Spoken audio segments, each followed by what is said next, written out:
ওরকমই একটা কালী পুজোর রাত্রিবেলা আমাদের ওখানে একটা মা তারার মন্দির আছে, একদম গঙ্গার পাড়ি, দুধারে বাঁধের রাস্তা, ঠিক আছে, ডান দিকে পুকুর বাদিকে পুকুর, মাঝখান থেকে শুধু রাস্তাটা চলে যাচ্ছে। ওখানে লাইটও নেই, স্ট্রিট ল্যাম্পও নেই। ওদের ওখানে এমনিও রাত্রিবেলা কোনো লাইট নেই। পাঁচটা ছেলে যেমন হয় এটা নেশাভান করে, রজনীগন্ধা চিবোয়। আচ্ছা, মানে রজনীগন্ধার যে থুতুটা হয় ওটা ফেলেছে। আচ্ছা, মনে হলো ওর পেছনে প্রায় 4-5 জন কেউ ফিস ফিস করছে, ফিস ফিস করে কথা বলছে।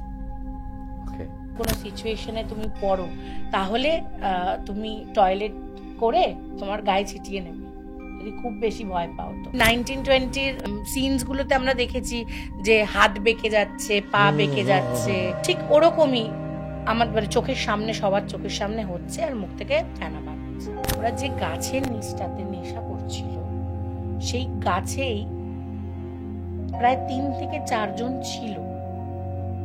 ও কি করেছে, যখন থুতুটা ফেলেছে তাদের গায়ে ফেলে দিয়েছে। গলার ভয়েস, আওয়াজ নিয়ে চলে গেল, মানে একদম কথা বলতে না, একদম কথা বলতে পারে না। আমি নিজে একজন ভয়েস আর্টিস্ট, আমার সাথে এমন কিছু হলো তাহলে আমি কি করব? মানে পাগলই হয়ে যাব, মানে জীবনটাই ওখানে হয়তো মানে অনেকটা হাফ শেষ হয়ে যাবে।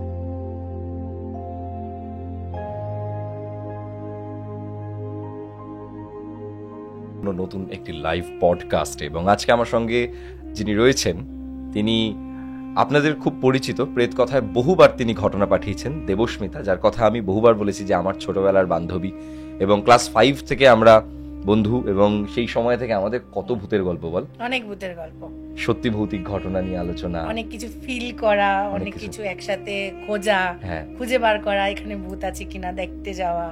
সেগুলো 4টি দেয়ালের ভেতর আমরা বসে যে ভূতের আলোচনা করতাম, বর্ষাকালে বিকেলবেলা মুড়ি খেতে খেতে আমরা যে ভূতের গল্প করতাম, সেটা এখন কনভার্ট হয়ে গিয়ে আমরা এখন স্টুডিওতে বসে ভূত নিয়ে আলোচনা করছি, এক্সপেরিয়েন্সেস নিয়ে কথা বলছি। কেমন লাগছে তো এই পুরো ব্যাপারটা?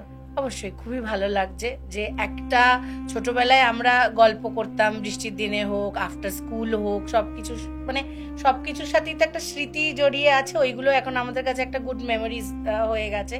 আর ওইখান থেকে যে ঘরোয়া ভূতের আড্ডা থেকে আজকে এরকম ভাবে প্রফেশনালি স্টুডিওতে বসে এবং এত মানুষ শুনছেন, একটা লাইভ পডকাস্ট হচ্ছে, এটা সত্যি একটা অনেক বড় পাওয়া। আমরা কোনোদিনও ভাবতেই পারিনি যে আমরা এত মানুষের কাছে আমাদের আড্ডাটাকে পৌঁছে দিতে পারবো। তো আজকে আমরা যথারীতি আবার ছোটবেলার মতন একটা আড্ডায় বসে গেছি, এবং এই ছোটবেলার মতন যে আড্ডা, শুধুমাত্র এখন আমাদের কাছে মুড়িটা নেই, আর আজকে বৃষ্টিটা নেই, কিন্তু এই মুহূর্তে আপনি যিনি শুনছেন, আপনার কিন্তু আজকের আড্ডাটা লাগবে খুব জমজমাট। কারণ ছোটবেলার বন্ধুরা যখন আড্ডা মারে তখন সেই আড্ডাটা দেখার মতো হয়, আর বাঙালি সবসময় আড্ডা মারতে পছন্দ করে, আড্ডা দেখতে পছন্দ করে। আজকে তুই কি ঘটনা বলবি, তাহলে তুই শুরু কর। আমার বিয়ে হয় 2018 সালে। তো আমার এক দেওর আছেন যিনি আমাদের খুব ক্লোজ, আর ওর সাথেই মেন এই ঘটনাটা ঘটে গেছে ওর জীবনে। আমি পরে বিয়ে করে যখন যাই তখন আমি জানতে পারি। আমার ওই দেওরের নাম হচ্ছে জয়। খুব ভালো একটি ছেলে, খুব প্রাণবন্ত, খুব চঞ্চল ধরনের একটা ছেলে, মানে সব যেখানেই যাবে জায়গাটাকে মাতিয়ে রাখার মতো একটা ওর ভেতরে একটা ক্ষমতা আছে। তো ওর জীবনেই এই ঘটনাটা ঘটে যায়। সেটা মানে ওর মানে আমার বিয়ে হয় 2018-তে, ধর প্রায় 10-12 বছর আগের ঘটনা। তখন কালী পুজোর সময়, আমাদের ওখানে কালী পুজোটা খুব ভালোভাবে হয়, একটা উৎসব, যেমন আমাদের দুর্গাপুজো একটা উৎসব, তার থেকেও কালী পুজোটা আমাদের আরো বড় একটা উৎসব। তোদের ওখানে কালী পুজোটার খুব বেশি প্রচলন, আর মাহাত্ম্য খুব বেশি বলতে পারিস, কেন চারিদিকে মা তারার মন্দির, কালী মন্দির। তোদের জায়গাটাও বড় সুন্দর। হ্যাঁ, একটু ভৌতিক। তো ওরকমই একটা কালী পুজোর রাত্রিবেলা আমাদের ওখানে একটা মা তারার মন্দির আছে, একদম গঙ্গার পাড়ি। তো ওটার জায়গাটা সম্বন্ধে আমি তোকে কিভাবে বলবো, মানে ওটা না দেখলে হয়তো বোঝা যায় না। একদম গঙ্গার মুখে হচ্ছে মন্দিরটা, দুধারে বাঁধের রাস্তা, ঠিক আছে, ডান দিকে পুকুর বাদিকে পুকুর, মাঝখান থেকে শুধু রাস্তাটা চলে যাচ্ছে। আর বড় বড় ঝিল, মানে অ্যাকচুয়ালি পুকুরও বলা চলে না, ওটাগুলো খুব বড় বড় ঝিল। আমি কি দেখেছি তোদের ওখানে গিয়ে ওটা? তুই যেবার লাস্ট বার গেলি, যে জায়গাটা কাজ হচ্ছিল আন্ডার কনস্ট্রাকশন, জায়গাটা বন্ধ ছিল, আমি বললাম এই জায়গাটা দিয়ে যাওয়া যাবে না এখন, ওই জায়গা যথেষ্ট একটা, ওখানে লাইটও নেই, স্ট্রিট ল্যাম্পও নেই। তোদের ওখানে এমনিও রাত্রিবেলা কোনো লাইট নেই? কয়েকটা জায়গায় রয়েছে, যে মোড়গুলো রয়েছে ওই মোড়গুলোতে একটা লাইট, এমনি আদারওয়াইজ কিন্তু ওদের যে গ্রামটা সেখানে খুব একটা লাইট। অ্যাকচুয়ালি এখনো গ্রাম তো ঠিক না, ওটা মফস্বল এরিয়া, ওদের পাড়াটা একদম গ্রাম্য পাড়ার মতো একদম। আর সবথেকে হচ্ছে ওখানকার মানুষজন তো খুব ভালো, মানে বোঝাই যায় না যে আমি এখান থেকে ওখানে গেছি, সবাই খুব ওয়েলকামিং ছিল আমার কাছে।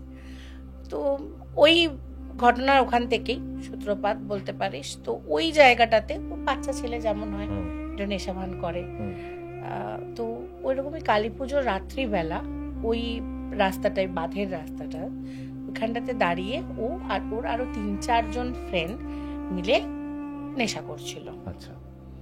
এবার ও রজনীগন্ধা চিবোয়, মানে চিবোতো, এখন চিবোয় না, শুধরে গেছে এখন, বাট আগে রজনীগন্ধা খেত।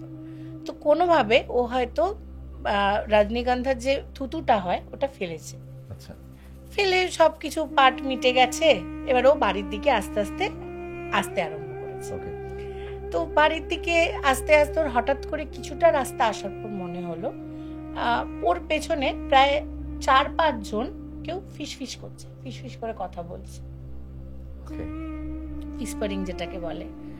তো ও ঘুরেছে প্রায় 3 থেকে 4 বারও ঘুরেছে পেছনে, কিন্তু দেখছে কেউ নেই, পেছন খালি। ও একাই রাস্তা দিয়ে হাঁটছে, অন্ধকার রাস্তা একেবারে। তো আরো কিছুটা যখন এগিয়ে যাচ্ছে তখন দেখছে যে ওর পেছনে যে পায়ের আওয়াজ হচ্ছে, মানে যেমন 5-6 জন, এবার আস্তে আস্তে সংখ্যাটা বেড়েছে, 5-6 জন হয়ে গেছে, 5-6 জন মিলে হেঁটে হেঁটে যাচ্ছে এবং কন্টিনিউয়াসলি তারা কিছু একটা বলছে ওকে, যেটা ও শুনতে পাচ্ছে না, ফিসফিসানি হচ্ছে। বুঝতে পেরেছি। তো ও প্রথমে ভাবছে ওর মনের ভুল, বা হয়তো নেশা করে আছে বলে ও বুঝতে পারছে না। তো ও ভাবলো কি আর একটু এগিয়ে গেলে হয়তো এই ব্যাপারটা কেটে যাবে, কিন্তু সেটা হলো না। ও প্রায় অনেকটা এগিয়ে এলো, ওই আওয়াজটা মানে ঘন ঘন বাড়তেই থাকলো, কমার আর নাম করলো না। একটা সময় পর ওর প্রচন্ড ভয় লাগতে শুরু করলো। তো ওর এই ভয় লাগার সাথে সাথে, মানে ও বলছে আমাকে, যখন ও ঘটনাটা বলে তখন বলে যে ওকে কেউ একটা ছোটবেলায় বলেছিল যে যদি এরকম কোনোদিনও যদি এরকম কোনো সিচুয়েশনে তুমি পড়ো তাহলে তুমি টয়লেট করে তোমার গায়ে ছিটিয়ে নেবে, যদি খুব বেশি ভয় পাও। তো ওর ওইটাই খালি বাকি ছিল করা, বাকি ও সব ইষ্ট দেবতা নাম নেওয়া থেকে মানে সব ভগবানকেও ডেকে নিয়েছে, ওর আর কিচ্ছু করার নেই। ও বুঝতে পেরেছে যে মানে ও খালি মা কালীকে বলছে তুমি আমাকে কোনোভাবে মোড় অব্দি ছেড়ে দাও, মানে বাড়ির মোড় অব্দি, আমি আজকে বাড়ি চলে যাই, আমি আর এই রাস্তায় কোনোদিনও আসবো না, আমি ওই রাস্তাতেও আর যাবো না।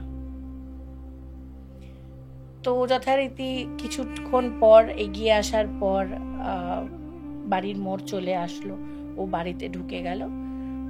নর্মাল খুব ভয় পেয়েছে। বাড়িতে এসে যেটা হয়, যেহেতু একটু মফস্বল এরিয়া আমি বললাম, ওখানে ওই একটু নুন পড়া, মাটি পড়া বা জল পড়ার ব্যাপারটা খুব চলে, যে হাওয়া লেগেছে, বাতাস লেগেছে।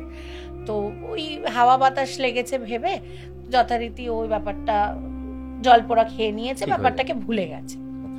ঠিক তার পরের দিন, মানে কালী পুজো, তারপরেও হয়েছে আরো, হ্যাঁ, তারপরই হচ্ছে মেন সূত্রপাত।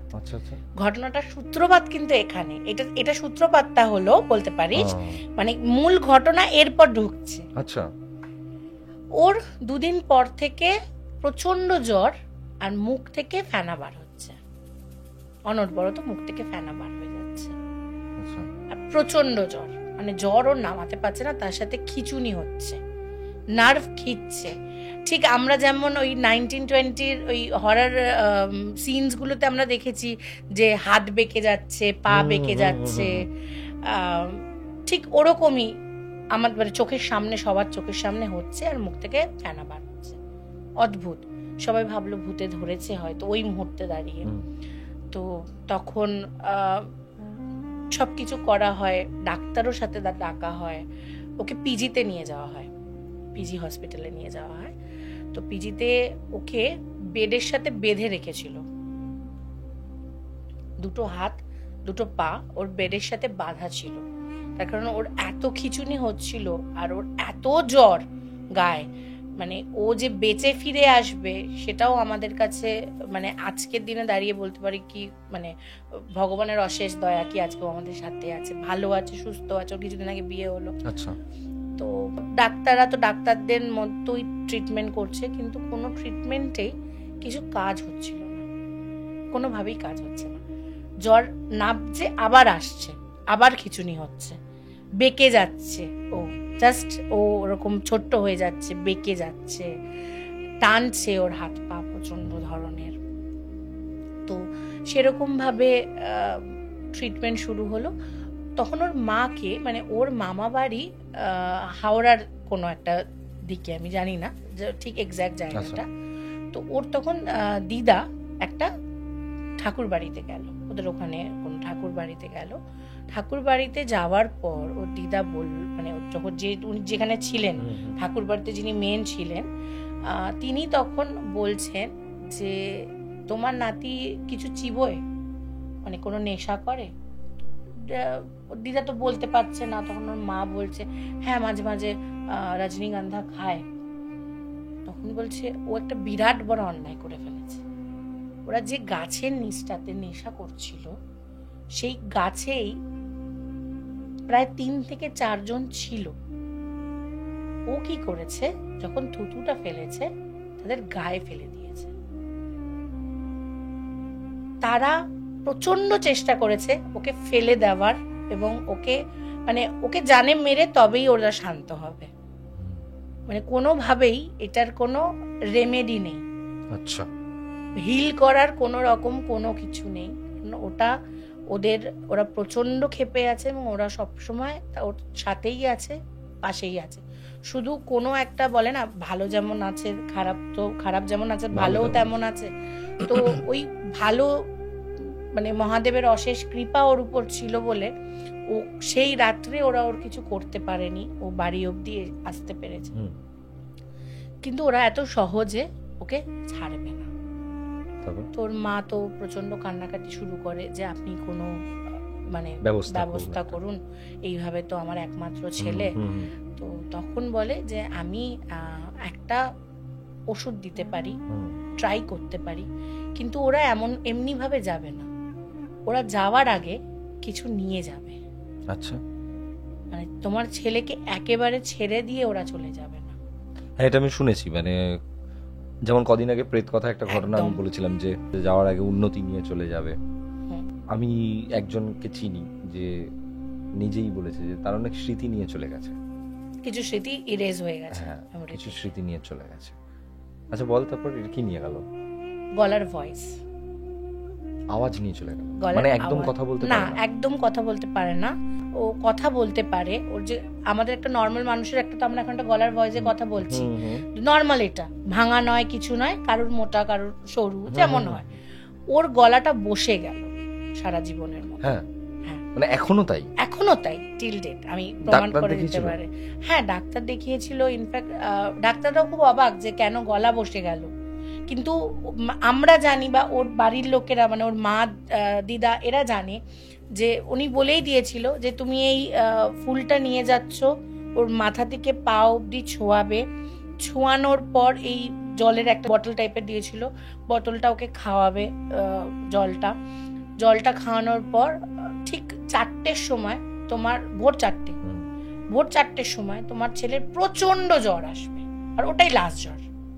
এরপর আর কোনো জ্বর আসবে না, প্রচন্ড জ্বর আসবে এবং তোমাকে ধৈর্য ধরে বসতে মানে থাকতে হবে, তুমি করতে পারবে না, মুখ থেকে ফেনা পড়াটাও বন্ধ হবে।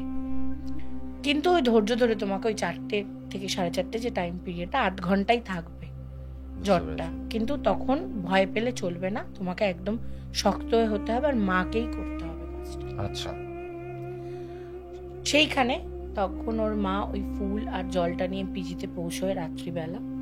পিজিতে গিয়ে ওর মাই যেহেতু থাকতো ওর সাথে থাকার পারমিশন ওর মায়েরই ছিল, বিকজ ওর বাবা অতটা মানে একটু ঘাবড়ে যায়, যাতায়াতের জন্য একটু ঘাবড়ে যায় বা কিছু, হ্যাঁ মা তুলনামূলক স্মার্ট। তো ওর মা যায় রাত্রিবেলা এবং ওর মা ওই ফুলটা মাথা থেকে পা অব্দি ওকে ছোঁয়ায়, জলটা মুখে হালকা করে খাইয়ে দেয় আর জলটা বাকিটা গায়ে ছিটিয়ে দেয়। গৌরব বিশ্বাস করবি না, আমি তো শুনেছি, আমি ছিলাম না, ঠিক ডট 4টে বাজে ঘড়ির কাঁটায় ওর 106 জ্বর। 106 জ্বরটা ছাড়লো ডট ঘড়ির কাঁটায় 4:30, নর্মাল টেম্পারেচারে চলে এলো, আর জ্বর নেই। আর ওর গলার আওয়াজটা চলে গেল ওই সময় থেকে।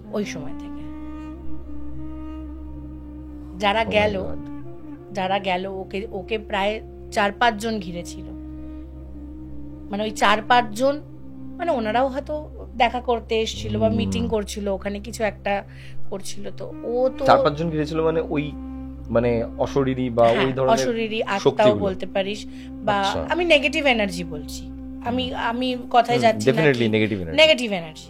তো নেগেটিভ এনার্জি এটা কি করে বুঝলো, মানে কোনটা কিভাবে যে ওরাও 4-5 জন ওখানে উপস্থিত ছিল?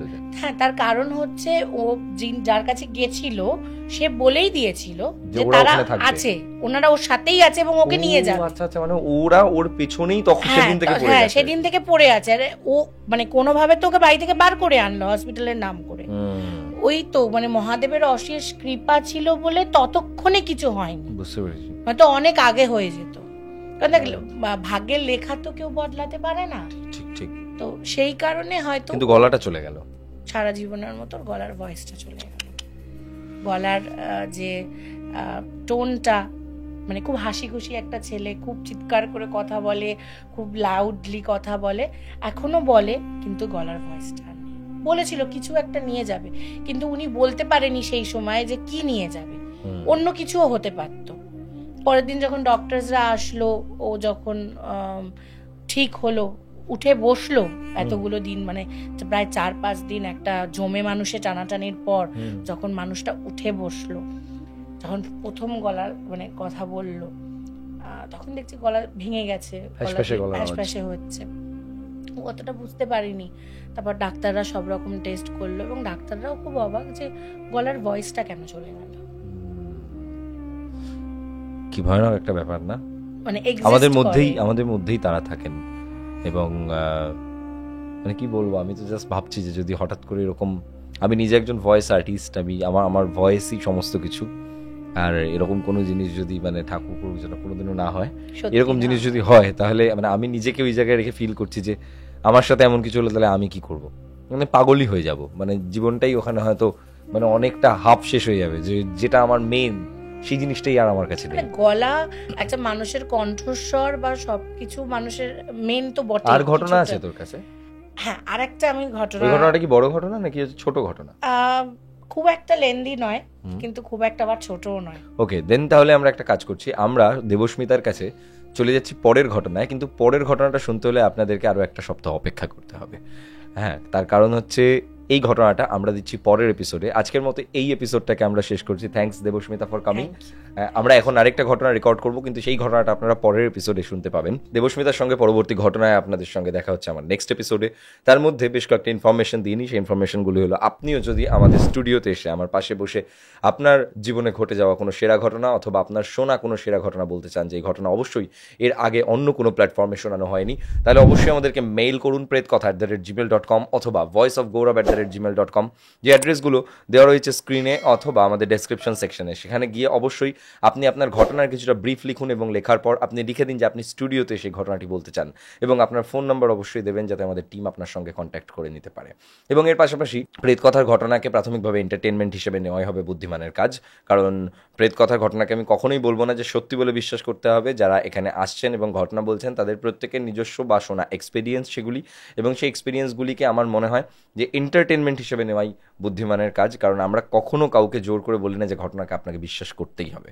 ঘটনা বিশ্বাস করবেন কি করবেন না সেটা সম্পূর্ণ নির্ভর করছে শ্রোতাদের উপর। এর পাশাপাশি আমাদের এখানে এসে যারা ঘটনা বলেন তারা কিন্তু কেউই প্রফেশনাল নন, তারা প্রত্যেকে নিজেদের এক্সপিরিয়েন্স শেয়ার করেন।